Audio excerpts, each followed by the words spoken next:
요한계시록 3장 14절에서 22절입니다. 이 시간 함께 나눌 하나님 말씀 요한계시록 3장 14절에서 22절까지 우리 함께 교독하시겠습니다. 라오디게아 교회의 사자에게 편지하라. 아멘이시요 충성되고 참된 증인이시요 하나님의 창조의 근본이신 이가 이르시되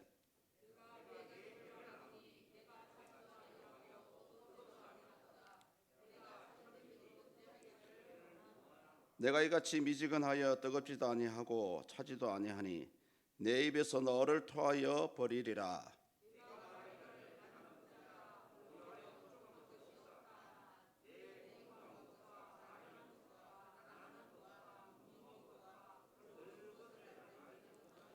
내가 너를 권하노니 내게서 불로 연단한 금을 사서 부유하게 하고 흰옷을 사서 입어 벌거벗은 수치를 보이지 않게 하고 안약을 사서 눈에 발라 보게 하라.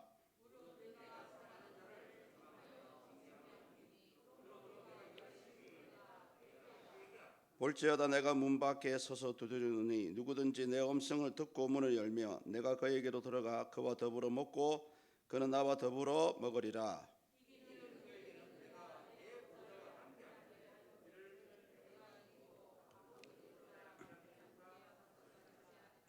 귀 있는 자는 성령이 교회들에게 하시는 말씀을 들을지어다. 아멘. 할렐루야. 축복합니다. 오늘 은혜 가운데 이 주일 하루가 시작이 된 것 같고요. 또 오랜만에 우리 어린이 또 달란트 시장을 통해서 교회가 북적북적하고 살아있는 그런 생동함을 느끼게 되었습니다. 모든 것이 하나님의 은혜입니다. 또 오늘 또 찬양으로 또 귀한 은혜의 찬양을 해주시고 또 은혜의 기도를 해주셔서 너무 감사합니다. 찬양을 좀 더 했으면 좋겠는데 끊기는 바람에 좀 아쉽네요. 제 시간에 계속해서 이제 요한계시록 강의를 하는데요. 이제 오늘 말씀은 아시아 7교회 중에 이제 마지막 라오디게아 교회에 대한 말씀을 나누고 있습니다.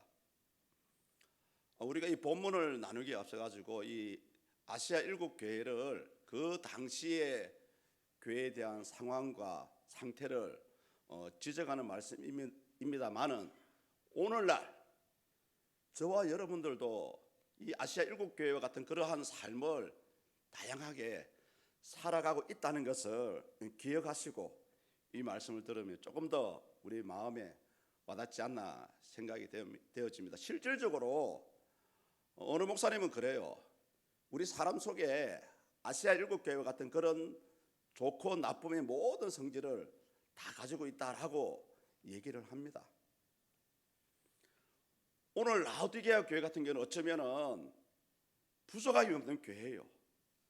물질적으로 아주 풍부한 도시였고 물질적으로 아주 부유한 서울의 강남에 살고 있는 그런 분들이 모여 있는 교회가 라오디게아 교회였습니다.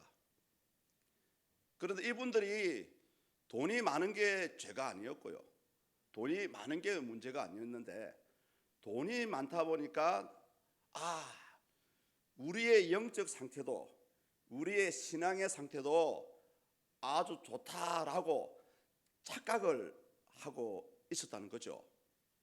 마치 회색지대와 같이요. 하나님과 세상 사이의 그 경계선에 서 있는 그건 아주 불분명한 그런 상태의 교회가 라오디게아 교회였습니다. 그래서 그런 라오디게아 교회를 보고 우리 예수님은 딱 한마디로 정의를 내리고 있죠. 차지도 아니하고 뜨겁지도 아니하고. 여러분 이 말씀이 지금도 동일합니다.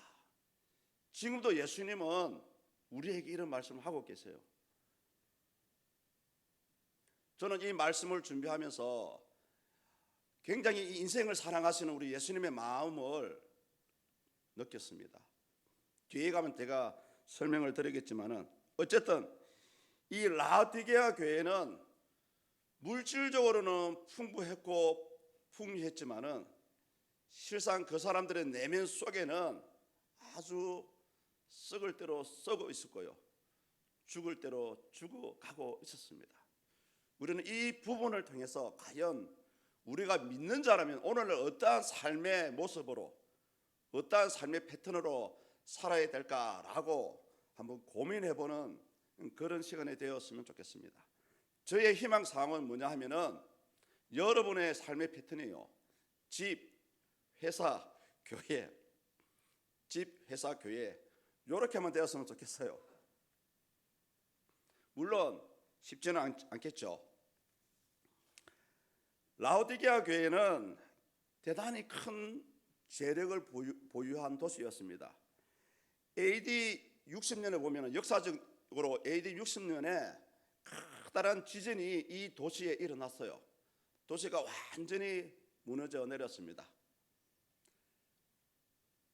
그때의 로마 정부에서 우리가 좀 도와줄게 라고, 도시를 재건하는데 우리가 좀 도와줄게 라고 제의를 했음에도 불구하고 이 도시는 거절을 했고요.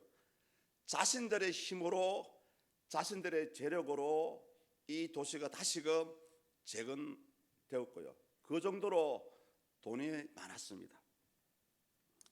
큰 은행이 있어가지고 금융업이 굉장히 발달한 도시였고요.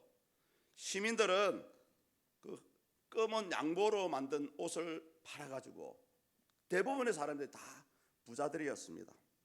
특히 BC 4세경에는 이 지역에 의과대학이 설립이 되어서 의술적으로도 굉장히 발달한 도시였고요.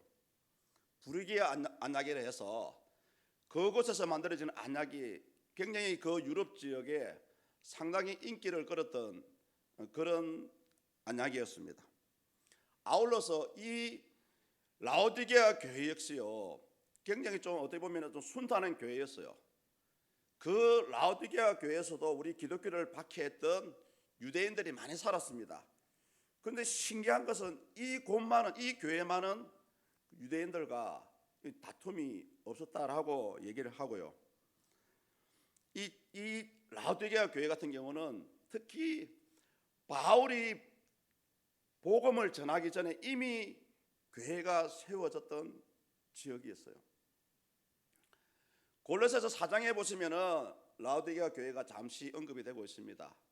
사도 바울이 골로새 교회에게 믿음의 편지를 보내면서 내가 너에게 보낸 편지를 라오디게아에 보낸 편지와 이렇게 바꾸어서 읽어보라, 이렇게 권유하는 부분이 나오고요. 이 아키포라는 사람이 나옵니다. 바울이 임명해서 이 아키포라는 사람이 라오디게아 교회의 초대 감독이었다라는 그런 전성이 전해져 내려오고 있습니다. 이 라오디게아 교회 역시 성령께서 말씀하시는 우리 예수님의 모습을 보여주고 있어요. 특히 우리가 3장 14절을 보시면은 라오디게아에게 권면하시고 권유하시는 예수님의 모습을 보여주고 있습니다. 특히 보시면은 예수님을 아멘 하나님이라는 그런 표현이 나오죠. 아멘이시오. 성경에 보면은 이 아멘을 하나님의 이름이라고 설명하는 부분은 이 계시록 3장 14절과 함께 이사야서 65장 16절, 이사야서 65장 16절만 이 아멘의 하나님이라고 말씀을 하고 있습니다. 이러므로 땅에서 자기를 위하여 복을 구하는 자는 진리의 하나님을 향하여 복을 구할 것이요 라는 그런 내용이 나와요. 이사야서에서. 여기서 이 진리의 하나님이 바로 원문에서는 아멘의 하나님입니다 라고 얘기합니다. 그리고 이 이사야에서 구하라는 복은 일반적인 복을 얘기하는 것이 아니고요, 새 하늘과 새 땅, 다시 얘기하면은 이 세상에 새로운 하나님의 천국이 이루어지는 그런 부분에 대해서 복을 구하라라고 얘기를 합니다.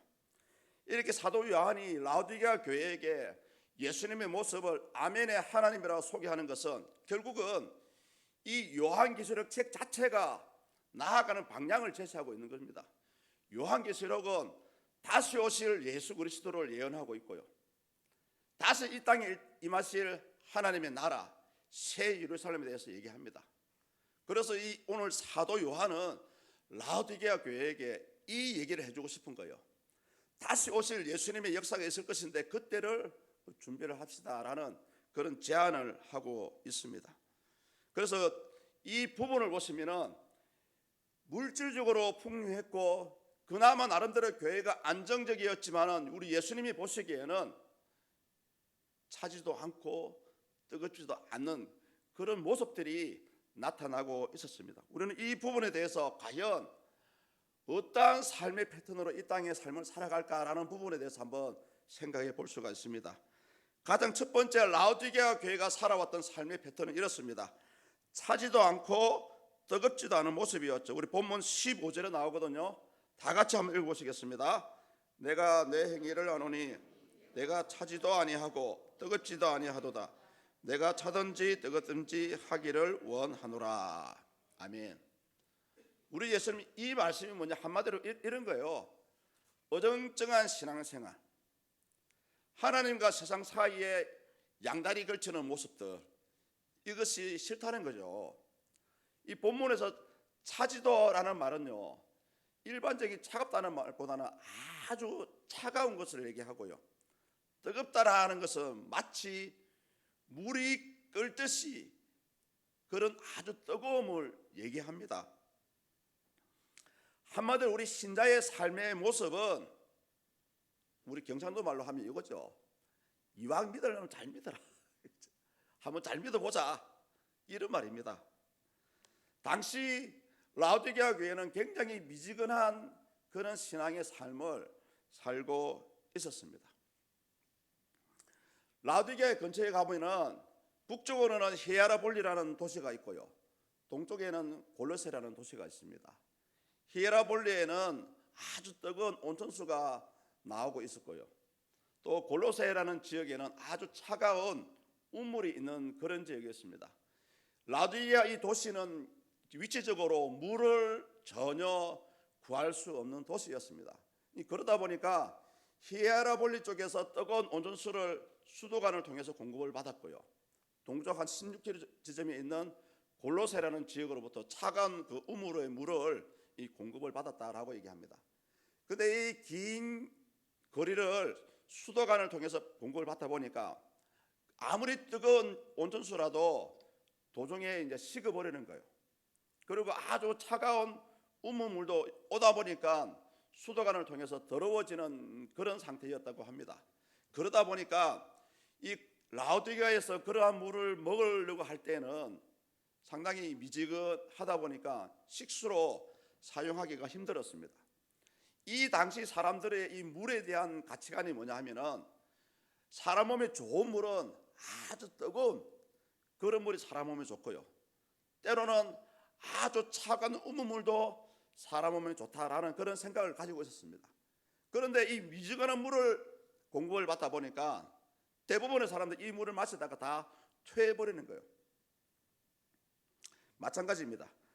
라오디게아 교회 역시 그런 미지근한 물과 같은 그런 미지근한 신앙생활을 하고 있었습니다. 물론 그 당시 이 지역도 우상 숭배와 타협하는 그런 모습의 삶을 살고 있었습니다. 그러한 상태를 예수님께서 보시고 이제 지적을 하시는 거예요. 너희들도 미지근한 물을 먹으니까 퇴해내지 않느냐? 나도 마찬가지다. 나를 사랑하려면 좀 뜨겁게 사랑해달라. 나를 사랑하는 것도 진짜 한번 냉철하게 한번 사랑해달라, 이런 제안을 하는데도 불구하고 미지근한 신앙생활을 하다 보니까 예수님께서 그 지역에 맞게 나도 너희를 퇴해내겠다라는 이런 표현을 사용하고 있습니다. 여러분의 삶의 모습은 어떻습니까?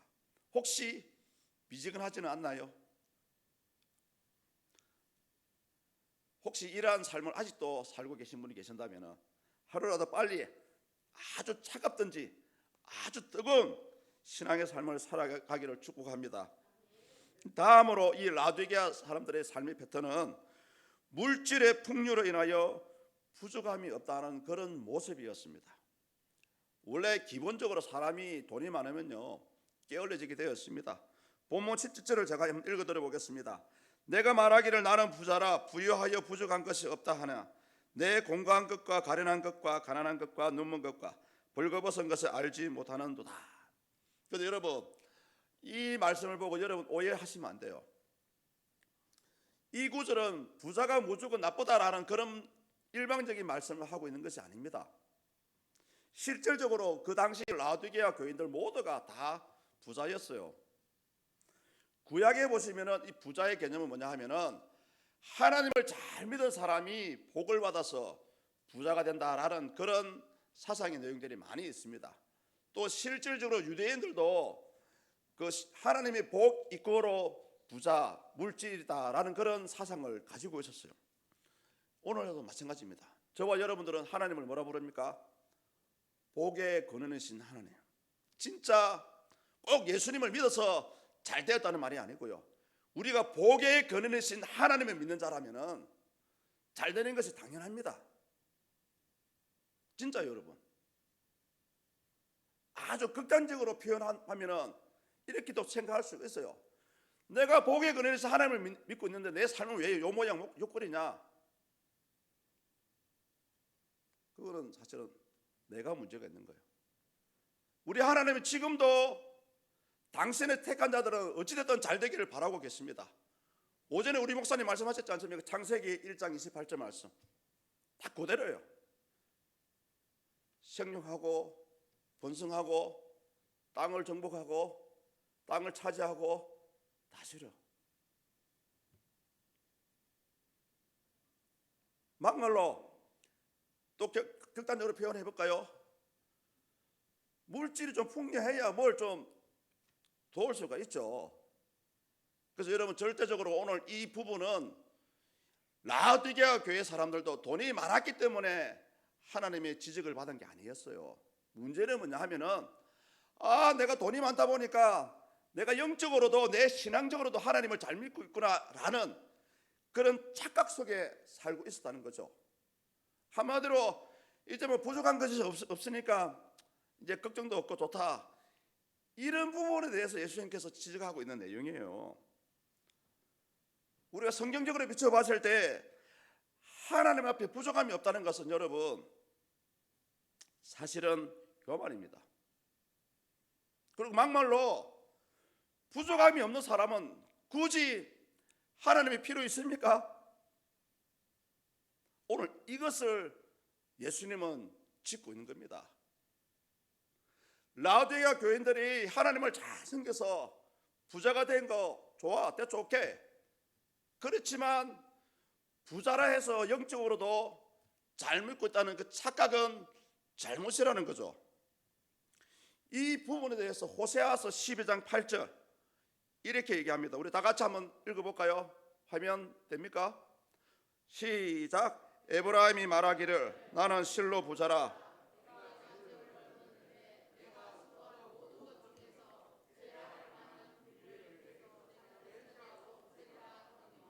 아멘.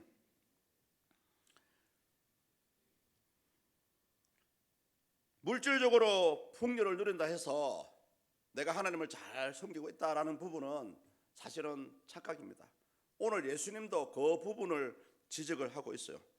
제가 아까 읽어드렸던 본문 17절을 보시면은 왜 그것이 잘못인지 설명을 하고 있어요. 5가지로.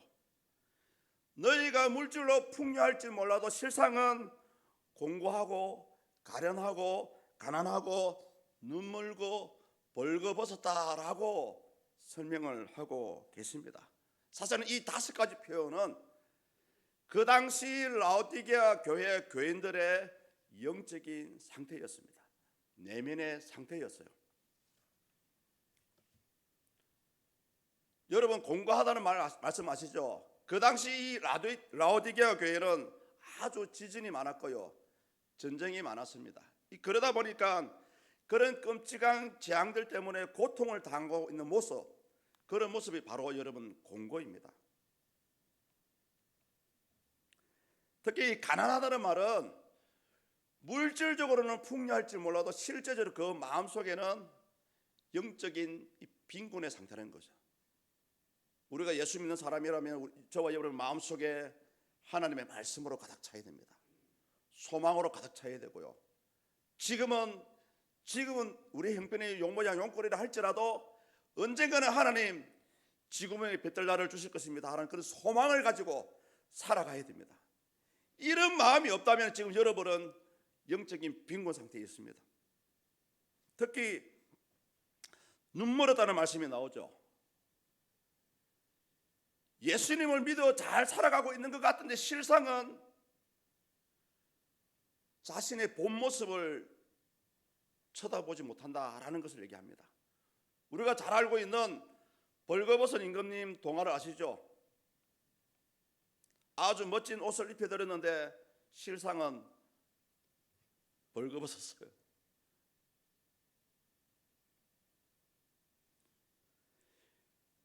이 라오디게아 교회의 삶의 패턴이 이 두 가지였습니다.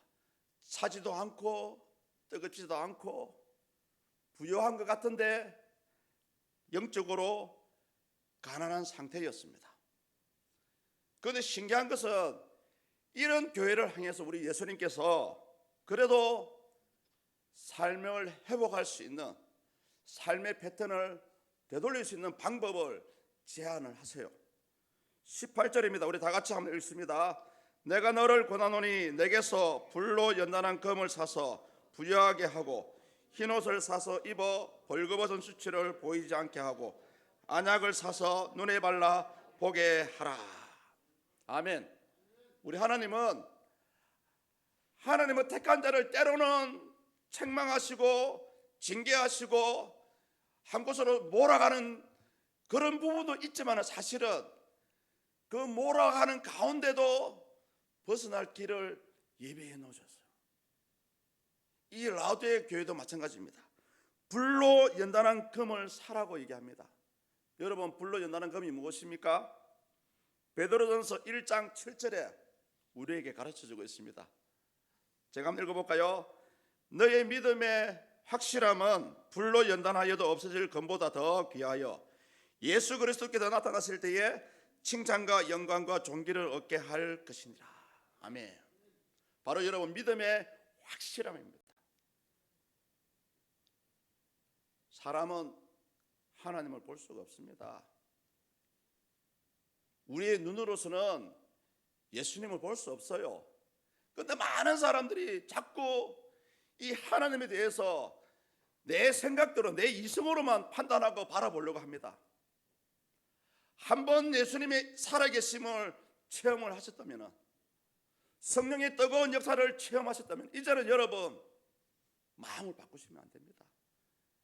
설사 여러분들이 하나님의 존재를 부정한다 할지라도 하나님은 지금도 살아계시고요, 지금도 이 인류의 역사를 이끌어가고 계십니다.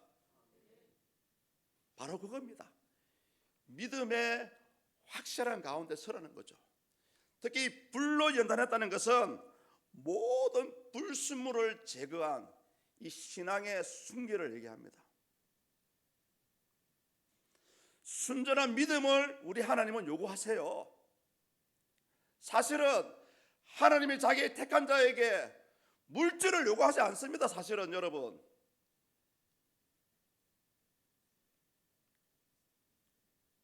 당신을 향한 순전한 마음, 그 마음을 요구하세요. 그 마음만 바로 선다면은 얼마든지 언제든지 우리는 하나님께 드려도 아깝지 않아요. 또 한 가지는 뭐냐면 흰옷을 사서 입으라고 얘기합니다. 벌거벗은 수치를 면하라고 얘기하세요. 성경에서 흰옷은 무엇입니까? 성도들의 옳은 행실이라고 얘기합니다. 이것은 믿음의 수고를 통해서 입혀지는 겁니다. 돈으로 살 수 있는 것이 아닙니다. 그래서 우리 예수님께서도 이 땅에 오셔가지고 뭐라고 얘기하셨습니까? 오른손이 하는 일을 왼손이 모르게 하라 라고 얘기하셨죠. 이 믿음의 수고에 대해서 바울 사도가 고린도후서 11장 27절을 통해서 아주 모범을 보여주고 있습니다. 수고하며 애쓰고 여러 번 자지 못하고 줄이며 목마르고 여러 번 굶고 춥고 헐벗은더라. 바로 하나님의 나라와 성기는 교회를 위해서 여러분의 눈에 보이지 않는 헌신, 영혼 구원을 위해서 여러분의 보이지 않는 이 전도의 모습들, 또 교회를 위해서 여러분의 보이지 않는 이 물질의 헌신들, 이것이 바로 여러분 믿음의 수고입니다. 그래서 우리가 하나님의 은혜를 입은 자라면은 자연적으로 내가 어떻게 하면 하나님의 나라와 이 몸된 교회를 위해서 내가 한번 충성봉사할까, 이런 마음이 일어나는 것은 여러분 당연한 겁니다. 진짜 그러한 마음이 일어나신 분이라면 하나님을 섬기는 방법이 아주 다양해요. 믿음의 수고하는 방법이 아주 다양합니다. 기도로 섬길 수도 있죠. 열심히 여러분들이 있어야 될 자리에 앉아서 함께 예배해 주는 것 자체도 믿음의 수고입니다. 또 교회에 눈에 보이지 않는 곳에 청소로 섬기는 것, 주일학교에 차량 봉사로 섬기는 것, 여러분 하나님의 은혜를 받은 자라면 당연한 이 섬김의 모습은 아주 당연한 거예요. 사실은요, 누가 시키지 않아도 자발적으로 해야 됩니다. 자발적으로. 이것이 바로 믿음의 수고입니다. 그래서 천사들이 예수 믿는 자들을 아주 부러워한다 그러잖아요. 왜요? 천사는 전도할 수 없거든요.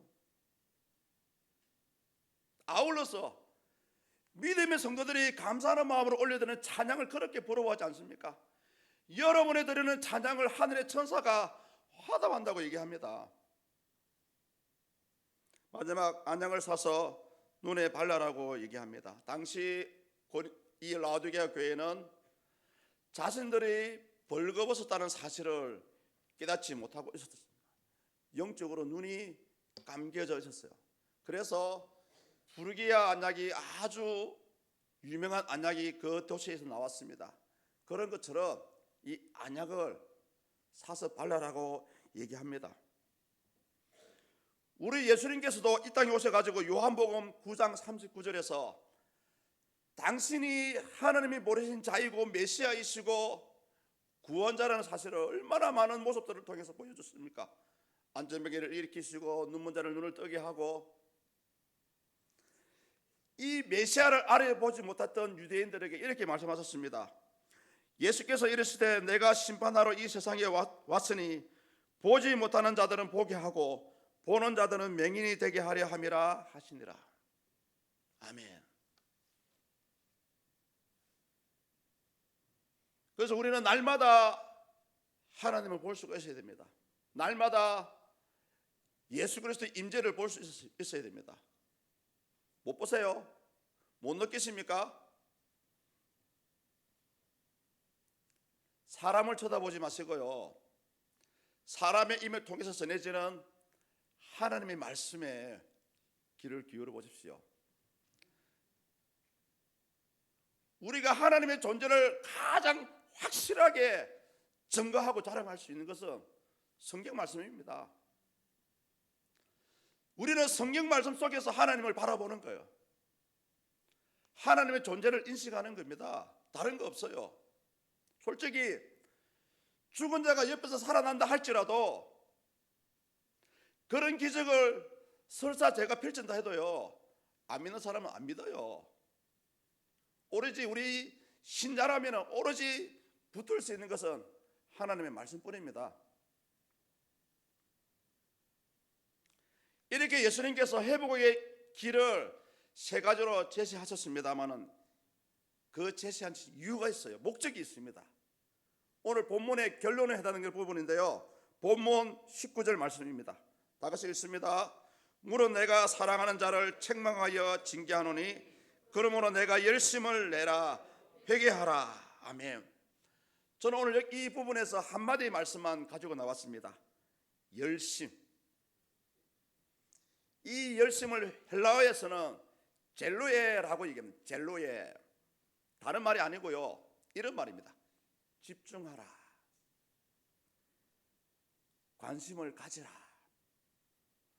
오늘 우리 예수님께서 라오디게아 교인들에게 요구하는 것은 바로 이거예요. 이제 예수님에 대해서, 하나님에 대해서 한번 관심을 이제 가져달라, 그거예요.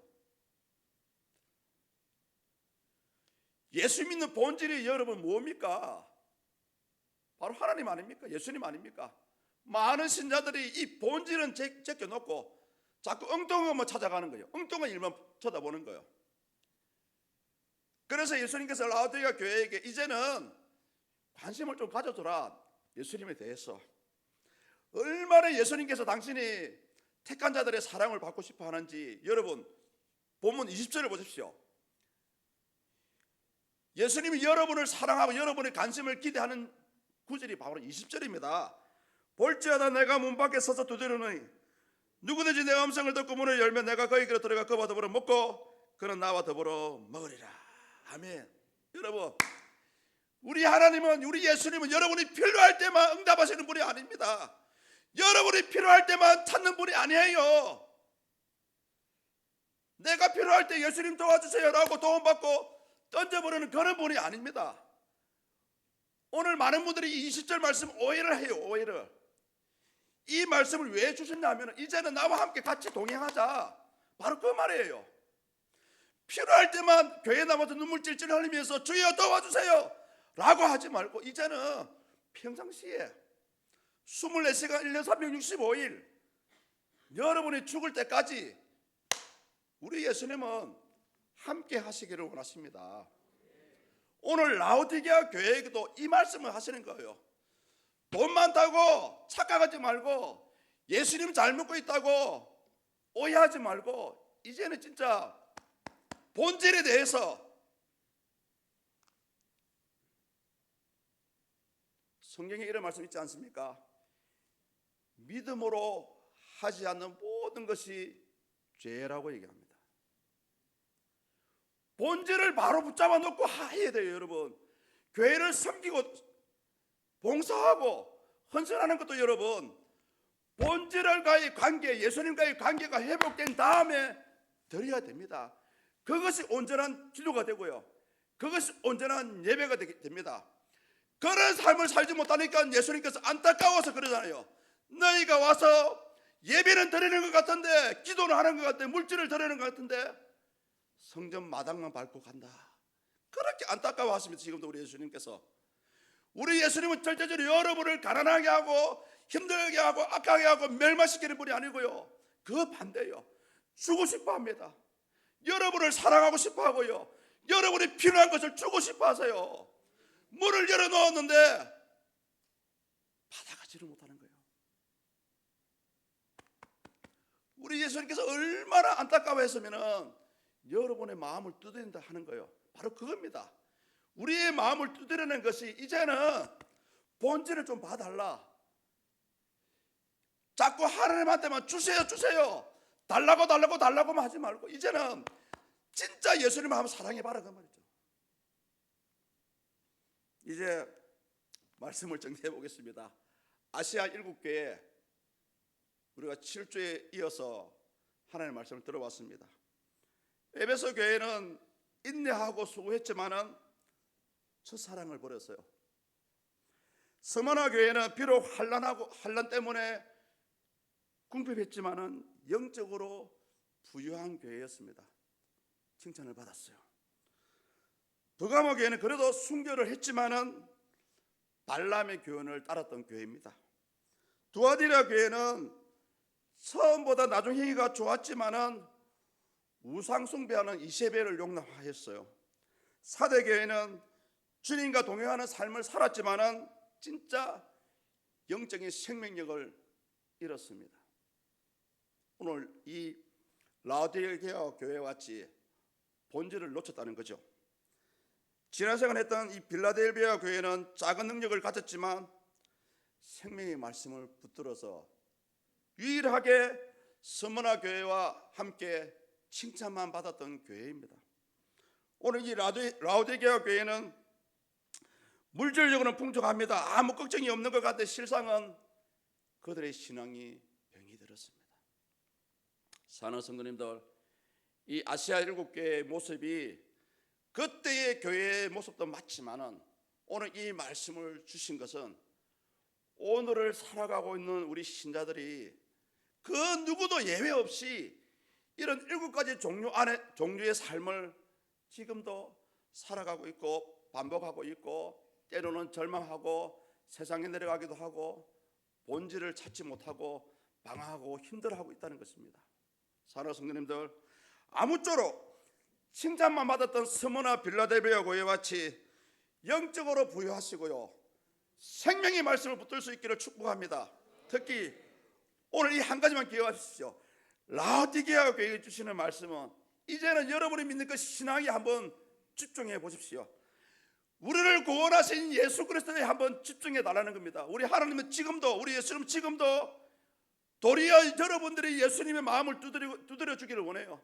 도리어 여러분들이 예수님을 더 사랑해 주시기를 원합니다. 이러한 삶을 살아갈 수 있기를 주 예수 이름으로 간절히 축복합니다. 아멘. 우리 다 같이 한번 기도하겠습니다. 하나님